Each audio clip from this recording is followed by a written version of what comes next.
ইয়েমেনের বিরুদ্ধে আগ্রাসনের জবাবে এসব অভিযান চালানো হয়েছে। ইয়েমেনের সশস্ত্র বাহিনীটির মুখপাত্র ইয়াহিয়া সারি বরাত দিয়ে গণমাধ্যম জানিয়েছে, এসব অভিযানে বেশিরভাগই মধ্য ইসরায়েলের তেল আবিব অঞ্চলকে লক্ষ্য করে চালানো হয়েছে। হুতিরা গত শনিবার নেঘেভ অঞ্চলে দক্ষিণ ইসরায়েলের নাভাতিম বিমান ঘাঁটিতে প্যালেস্টাইন 2 নামের হাইপারসনিক ব্যালিস্টিক ক্ষেপণাস্ত্র দিয়ে হামলা চালায়। এর আগে শুক্রবার তেল আবিবের কাছে বেনগুরিয়ন বিমানবন্দরে আবারও হাইপারসনিক ক্ষেপণাস্ত্র হামলা চালানোর ঘোষণা দেওয়া হয়। এর ফলে বিমানবন্দরটি বন্ধ করে দেওয়া হয় এবং সব ফ্লাইট বাতিল ঘোষণা করে। ইয়েমেনের গোষ্ঠীটি ইসরায়েলের হামলার পরিসীমানা বাড়ানো এবং তেল আবিবের যে কোনো উত্তেজনা বৃদ্ধির পাল্টা ব্যবস্থায় হুঁশিয়ারিও দিয়েছে। পাকিস্তানে 444 সন্ত্রাসী হামলা, নিরাপত্তা বাহিনীর 685 সদস্য নিহত।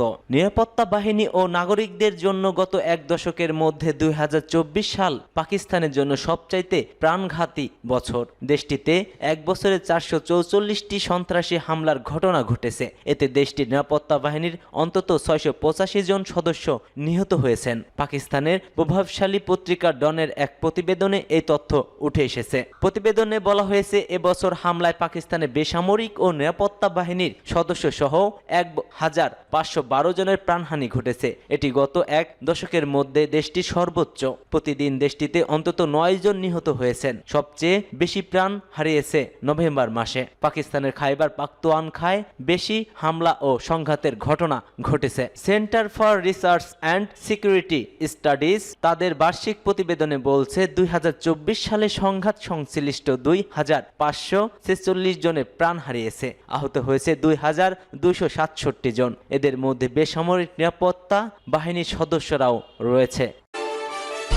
আইএসকে নির্মূল করার মোক্ষম সময় এখন, বলছে এরদোয়ান। সিরিয়ার বিপ্লবী পরবর্তী সময়কে আন্তর্জাতিক উগ্রবাদী গোষ্ঠী ইসলামিক স্টেট এবং বিচ্ছিন্নবাদী কুর্দি সশস্ত্র গোষ্ঠী পিকেকে মূল্য দেওয়ার জন্য নির্মূল করার উপযুক্ত সময় বলে মন্তব্য করেছেন তুর্কির প্রেসিডেন্ট রজব তায়েব এরদোগান। তিনি বলছেন, দায়েশ, আইএস, পিকেকে এবং তাদের সহযোগী যারা সিরিয়ার অস্তিত্বকে হুমকির মুখে ফেলেছিল তাদেরকে অবশ্যই নির্মূল করা উচিত এবং এখনোই এই কাজ করা আমাদের আদর্শ সময়। বিশ্বের উন্নয়নশীল 8 দেশের জোট D8 এর সম্মেলনে যোগ দিতে কায়রোয় গিয়েছিলেন এরদোগান। আজ সম্মেলন শেষে আঙ্কার ফ্লাইট ধরেন তিনি। সম্মেলন শেষ হওয়ার পর উপস্থিত সাংবাদিকদের প্রশ্নের উত্তরে তিনি এসব কথা জানিয়েছেন। খবর AFP'র। ভারতে ছাত্র জনতা ও পুলিশের মধ্যে সংঘর্ষ। ভারতের বিহারে প্রতিযোগিতামূলক পরীক্ষার প্রশ্ন ফাঁসকে ঘিরে পুলিশ ও ছাত্রদের মধ্যে সংঘর্ষের ঘটনা ঘটেছে। প্রতিবাদ করতে গিয়ে অভিযুক্ত প্রশান্ত কিশোর বলছে, বিহার পাবলিক সার্ভিস কমিশন 70টি প্রতিযোগিতামূলক পরীক্ষার ব্যবস্থা করছিল। পরীক্ষার্থীদের দাবি সেখানে প্রশ্ন ফাঁস হয়েছে। তাদের দাবি আবার পরীক্ষা নিতে হবে। কয়েক হাজার শিক্ষার্থী পাটনার গান্ধী ময়ন্দের সমবেত হয়েছিল।